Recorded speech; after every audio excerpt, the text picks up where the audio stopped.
Episode 6। चांदनी रात और तुम। सीन। मैंशन का माहौल बदला हुआ है। आर्यन ने आज अपने काले कपड़े छोड़कर एक लाइट ब्लू शर्ट पहनी है।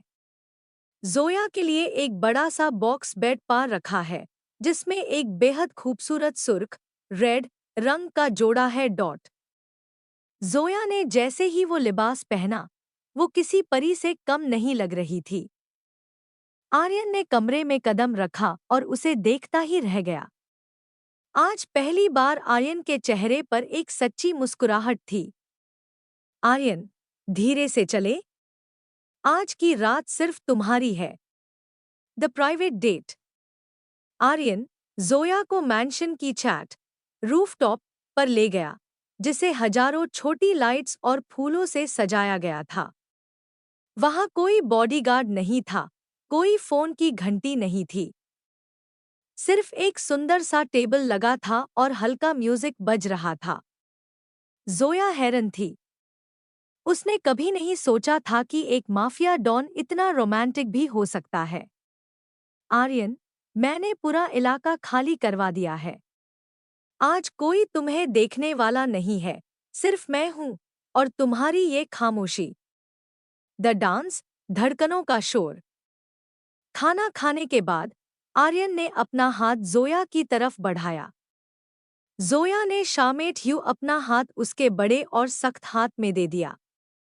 आर्यन ने जोया की कमर पर हाथ रखा और उसे अपने इतने करीब कर लिया कि दोनों की सांसें एक दूसरे से टकराने लगी। जोया ने अपने दोनों हाथ आर्यन के कंधों पर रख दिए। म्यूजिक की धुन पर दोनों धीरे धीरे घूमने लगे। आर्यन, जोया के कण के पास। जोया, मैं हमेशा अंधेरों में रहा हूं। मुझे लगा था मुझे कभी सुकून नहीं मिलेगा, पर तुम्हारे पास आकर मुझे लगता है जैसे मैं घर पहुंच गया हूं। जोया ने अपनी आंखें बंद कर ली। उसने महसूस किया कि आर्यन ने उसके बालों में अपना चेहरा छुपाया और एक गहरी सांस ली। उस पाल में कोई माफिया नहीं था, कोई दुश्मनी नहीं थी। सिर्फ दो दिल थे जो एक ही रफ्तार से धड़क रहे थे। एपिसोड 6। देरी का खौफनाक राज। सीन। टेरेस का रोमांटिक माहौल पाल भर में दहशत में बादल गया।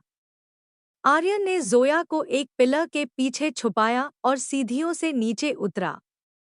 नीश हॉल में जोया का चाचा हाशमी बिखरे हुए हाथों में एक पुरानी जली हुई डेयरी लिए खड़ा था।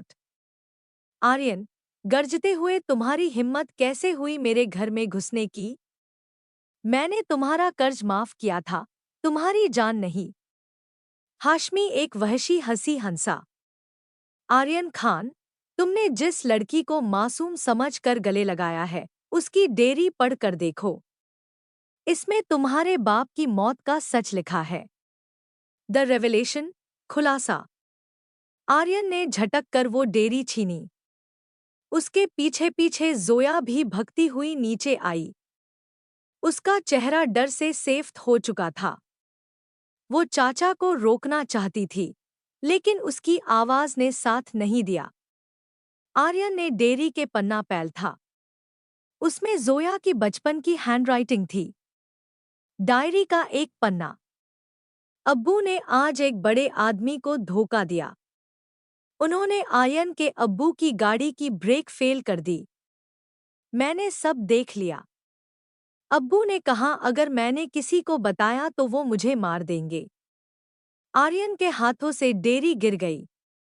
उसके बाप की मौत कोई हादसा नहीं, बल्कि एक कत्ल था, और कातिल कोई और नहीं, जोया का बाप था। The emotional breakdown. आर्यन की आंखें सुर्ख रेड हो गई। उसने जोया की तरफ देखा, जो रोने लगी थी।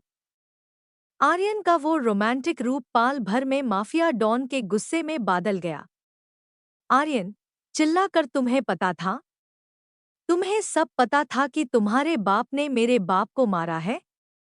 इसलिए तुम खामोश रही, ताकि तुम्हारा बाप बाग सेक।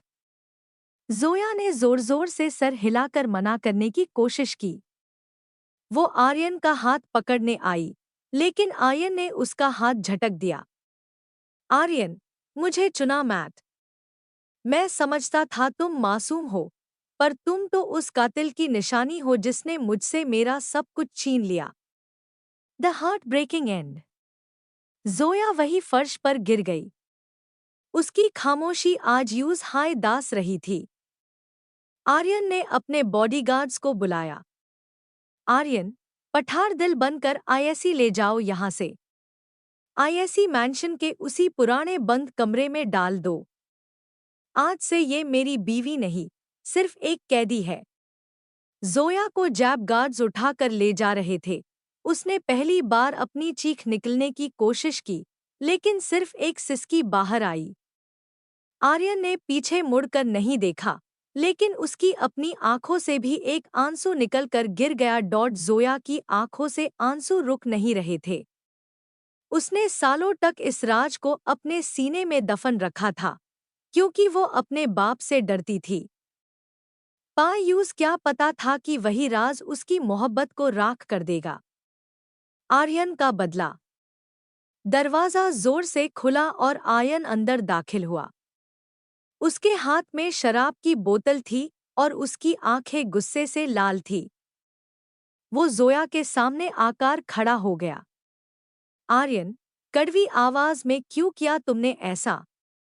मैंने तुम्हें अपना सुकून समझा था और तुम मेरे बाप के कातिल की बेटी निकली। जोया ने रोट यू आयन के पैर पकड़ने की कोशिश की, लेकिन आयन पीछे हट गया। आर्यन, मुझे मत चुना। जब मैं अपने बाप की मैयत पर रो रहा था, तब तुम्हारे बाप ने मेरी दुनिया उजाड़ी थी। और तुमने इतने सालों तक एक लफ्ज नहीं कहा।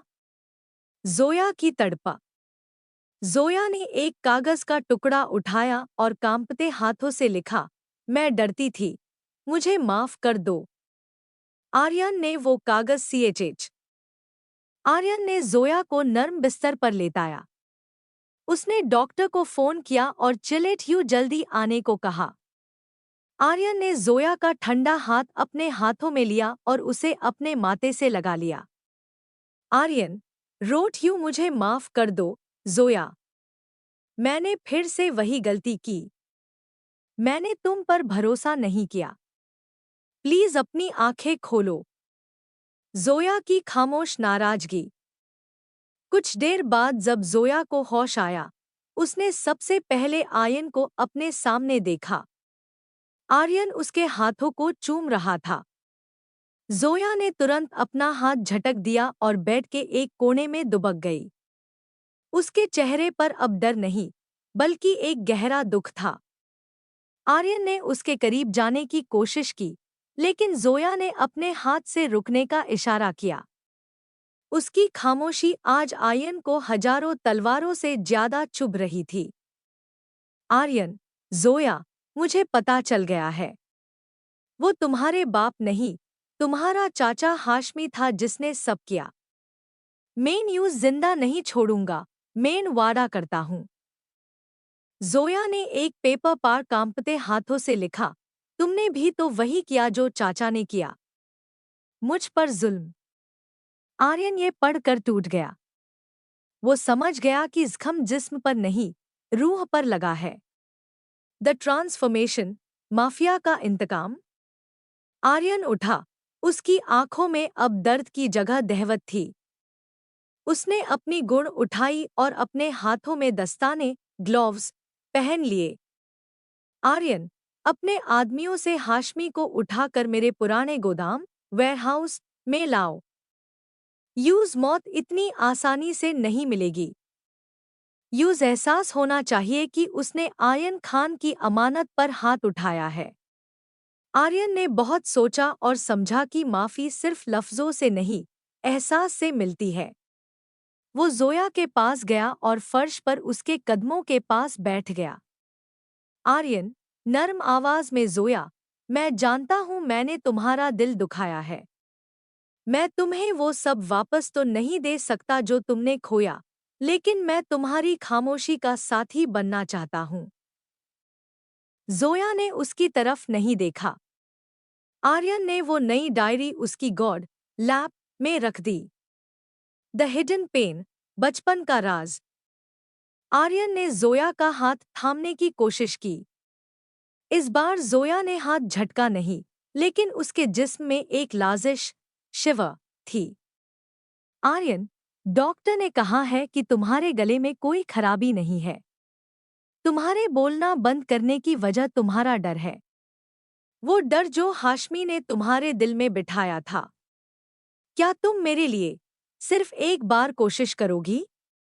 जोया की आंखों से एक आंसू निकलकर डायरी पा गिरा। उसने डायरी पा लिखा, मैं बोलना चाहती हूँ, पर मेरी आवाज मियाँ गले में डैम तोड़ देती है। मुझे डर लगता है कि अगर मैं बोली तो फिर कुछ बुरा हो जाएगा। अ रोमांटिक जेस्चर, समुंदर किनारे। आर्यन जोया को शहर से दूर एक सुनसान लेकिन खूबसूरत प्राइवेट बीच पर ले जाता है। सूरज ढाल रहा था और आसमान नारंगी और गुलाबी रंग से भरा था। आर्यन ने जोया का हाथ पकड़ा और उसे लहरों के करीब ले गया। आर्यन, जोया, यहाँ कोई नहीं है, सिर्फ मैं और ये समुंदर। जो भी डर है, यूज इन लहरों में बहा दो। चीखो, चिल्लाओ, मुझ पर गुस्सा करो, लेकिन खामोश मत रहो। आर्यन ने जोया को पीछे से गले लगाया, बैक हग, और अपना सर उसके कंधे पर रख दिया। जोया ने महसूस किया कि आर्यन की सांसें तेज चल रही थी। द फर्स्ट साउंड, पहली आहट। जोया ने अपना मुंह खोला, पर कोई आवाज नहीं निकली। उसने दोबारा कोशिश की, उसका गला दर्द कर रहा था। आर्यन ने उसके हाथ को जोर से दबाया, जैसे उसे हिम्मत दे रहा हो। आर्यन, तुम कर सकती हो, जोया। मेरे लिए। जोया ने अपनी आंखें बंद की और पूरी ताकत से एक गहरी सांस ली। उसके लैब हिले और एक दबी हुई, कपकपाती हुई आवाज निकली, आ ए आर यान। आर्यन जैम सा गया। उसने शायद अपनी जिंदगी में इसे खूबसूरत आवाज कभी नहीं सुनी थी। उसने जोया को घुमाकर उसके चेहरे को अपने हाथों में भर लिया। आर्यन, जज्बाती होकर तुमने मेरा नाम लिया। जोया, तुमने मेरा नाम लिया। जोया की आंखें फटी की फटी रह गई। उसने देखा कि आर्यन ने उसकी जान बचाने के लिए अपनी जिंदगी दांव पर लगा दी। जोया, चीखते हुए आर्यानन्ना। उसकी आवाज जो सालों से कैद थी, आज दर्द और डर की वजह से एक तूफान बनकर बाहर निकली। वो भगती हुई आर्यन के पास गई और उसका सर अपनी गॉड लैप में रख लिया। जोया का नया रूप। आर्यन की आंखें बंद हो रही थी। उसने दर्द में मुस्कुराते हुए जोया का चेहरा छूना चाहा। आर्यन, लड़खड़ती आवाज में जोया, तुम बोली। अब रोना मैट, मैं ठीक हूं। लेकिन जोया ने देखा कि दूर पहाड़ी पर वो शूटर अभी भी निशाना साध रहा था। जोया के अंदर की मासूम लड़की उस पाल मर गई और एक माफिया की दुल्हन ने जन्म लिया। उसने आयन की गुण उठाई जो नीचे गिरी हुई थी। उसने कभी गुण नहीं चलाई थी, लेकिन आज उसके हाथ नहीं कांप रहे थे। उसने शूटर की तरफ निशाना लगाया और बिना सोचे गोली चला दी। गोली शूटर के पास एक पठार पर लगी, जिसे देखकर वो डर गया और वहां से भाग निकला। मौत से जंग। जोया ने फौरन आयन के जख्म पर अपना दुपट्टा कास कर बंध दिया ताकि खून रुक सके। वो पागलपन की हद तक चिल्ला रही थी ताकि कोई उनकी मदद को आए। जोया, कोई है? प्लीज, आर्यन को बचाओ। आर्यन, तुम मुझे छोड़कर नहीं जा सकते। अभी तो मैं। हॉस्पिटल का कॉरिडोर ठंडा और सुनसान है। आर्यन की माँ, सुलेखा बेगम, जोया के सामने खड़ी है। उनकी आंखों में डर नहीं, बल्कि एक गहरी सजिश और ठंडक है। दाइमा कांप रही है डॉट। जोया ने अपने आंसू पोंछे और खादी हुई। भले ही उसकी आवाज अभी वापस आई थी, पर उसकी आंखों में अब वही आग थी जो कभी आर्यन की आंखों में होती थी। माजी का साया, पास्ट शैडो। सुलेखा, ठंडी मुस्कुराहट के साथ, तो तुम हो वो खामोश लड़की जिसने मेरे बेटे को कमजोर कर दिया। आर्यन ने मेरे लिए कभी अपनी जान खतरे में नहीं डाली, पर तुम्हारे लिए वो मौत के मुंह में चला गया। जोया ने हिम्मत से उनकी तरफ देखा। आप इतने सालों तक कहाँ थी? जब आर्यन को आपकी सबसे ज्यादा जरूरत थी, तब आप कहाँ थी? सुलेखा ने कोई जवाब नहीं दिया। उसने बस ऑपरेशन थिएटर की तरफ देखा। आर्यन का बचना मुश्किल है, जोया। और उसके दुश्मन अब इस एम्पायर को लूटने के लिए तैयार बैठे हैं। अगर तुमने अभी स्टैंड नहीं लिया, तो आर्यन का सब कुछ खत्म हो जाएगा। जोया का फैसला। उसी वक्त आर्यन के खास बॉडीगार्ड, सैफ, वहां भागते हुए आए। भाभी, बुरा खबर है। विक्रम ने हमारे वेयरहाउस पर हमला कर दिया है। वो कह रहा है कि डॉन कोमा में है, तो अब शहर उसका है। हम क्या करें? जोया ने एक पाल के लिए पीछे मुड़कर आईसीयू के शीशे से आर्यन को देखा। वो मशीनियन के बीच खामोश लेटा था।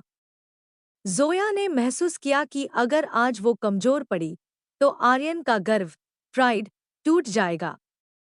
जोया ने अपना दुपट्टा उतरा और उसे अपने हाथ पर कास कर बंध लिया, जहां आर्यन का खून लगा था। जोया, बुलंद आवाज में, सैफ, गाड़ी निकालो। हम वेयरहाउस जा रहे हैं। The transformation, warehouse face of. Warehouse में विक्रम अपने आदमियों के साथ आर्यन का माल लूट रहा था। तभी 3 काली गाड़ियां वहां तेजी से आई और रुकी। गाड़ी से जोया उतरी।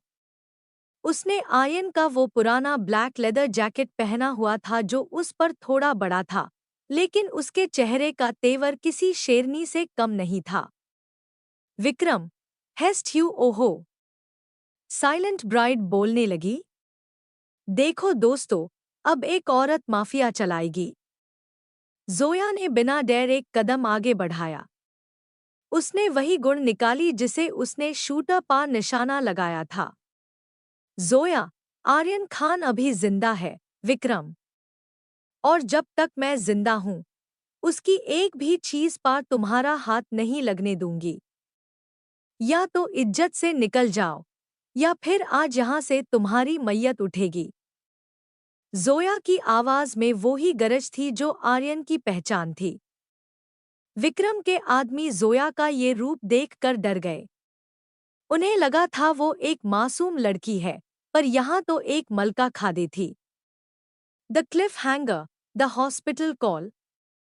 विक्रम गुस्से में जोया पर झपटने ही वाला था कि जोया का फोन बज उठा। सैफ ने फोन उठाया और जोया को दिया। सैफ, खुशी से, भाभी, डॉक्टर का फोन है। आर्यन भाई को होश आ गया है। वो आपका नाम ले रहे हैं। जोया की आंखों में खुशी के आंसू आ गए, लेकिन तभी उसने देखा कि विक्रम ने पीछे से एक खंजर, डैगर, निकाल लिया था। वेयरहाउस में तनाव चरम पर है। विक्रम खंजर लेकर जोया की तरफ लपकता है, लेकिन जोया अब वो पुरानी डरपोक लड़की नहीं थी। वो तेजी से साइड हटती है और गुण के पीछे से विक्रम के सर पर जोर से वार करती है। विक्रम वहीं ध्येय हो जाता है। जोया ने अपने आदमियों को इशारा किया और बिना एक पाल जया किए हॉस्पिटल की तरफ भागी। उसका दिल बस एक ही नाम पुकार रहा था, Aryan. The emotional reunion. Hospital के आईसीयू में आर्यन पट्टियां बंधे लेटा हुआ था। उसका चेहरा पीला था, लेकिन जैसे ही दरवाजा खुला और जोया अंदर दाखिल हुई, आर्यन की बेचैन आंखों में सुकून आ गया। जोया दौड़कर उसके पास गई और उसका हाथ थम लिया। उसकी आवाज सिसकियों में बादल गई। जोया, आर्यन, तुमने मुझसे वादा किया था, तुम मुझे छोड़कर नहीं जाओगे। आर्यन ने धीरे से अपनी आंखें खोली और जोया की तरफ देखकर मुस्कुराया। उसकी आवाज बेहद कमजोर थी। आर्यन, मेरी साइलेंट ब्राइड बोलने लगी। अब तो मुझे ठीक होना ही था। तुम्हारी आवाज सुनने के लिए तो मैं मौत से भी लड़ सकता हूँ। जोया ने रोट ह्यू अपना सर आर्यन के सीने पर रख दिया। आर्यन ने अपना कैंप कपता हाथ जोया के बालों पर रखा। इस पाल में सारी दुश्मनी और सारे दर्द पीछे छूट गए थे। द डार्क शैडो, सुलेखा का खेल। लेकिन बाहर कॉरिडोर में माहौल कुछ और ही था। सुलेखा बेगम, आर्यन की मां, खिड़की से ये सब देख रही थी और उनके चेहरे पर कोई खुशी नहीं थी। दाइमा उनके पास आई। बेगम साहिबा, आर्यन भाग गया है। अब आप उसे सब सच क्यों नहीं बता देती? सुलेखा, ठंडी आवाज में नहीं। अगर आर्यन को पता चला कि उसके बाप के कत्ल में हाशमी के साथ मेरा भी हाथ था, तो वो मुझे कभी माफ नहीं करेगा। मुझे इस जोया को रास्ते से हटाना होगा, क्योंकि वो अब आर्यन की कमजोरी नहीं, उसकी ताकत बन रही है। द कॉन्फ्रॉन्टेशन। थोड़ी देर बाद जोया जब पानी लेने बाहर आई, तो उसका सामना सुलेखा से हुआ। सुलेखा ने जोया को एक पुराना कागज दिखाया। सुलेखा, जोया, अगर तुम चाहती हो कि आर्यन हमेशा के लिए खुश रहे, तो तुम्हें उसे छोड़कर जाना होगा। मेरे पास वो सबूत है जो साबित करते हैं कि तुम्हारे बाप ने नहीं, बल्कि आर्यन ने खुद अपने बचपन में एक ऐसी गलती की थी जिसकी वजह से उसके बाप की जान गई। जोया सुन रह गई। सुलेखा उसे एक नए झूठ में फंसा रही थी ताकि जोया खुद आर्यन की जिंदगी से निकल जाए। जोया, हिचकिचते हुए आप झूठ बोल रही है। आर्यन ऐसा नहीं कर सकता। सुलेखा, आजमा कर देख लो। लेकिन याद रखना, अगर तुमने उसे सच बताने की कोशिश की, तो मेन पुलिस को वो सबूत दे दूंगी जो आर्यन को उम्रकैद करवा सकते हैं।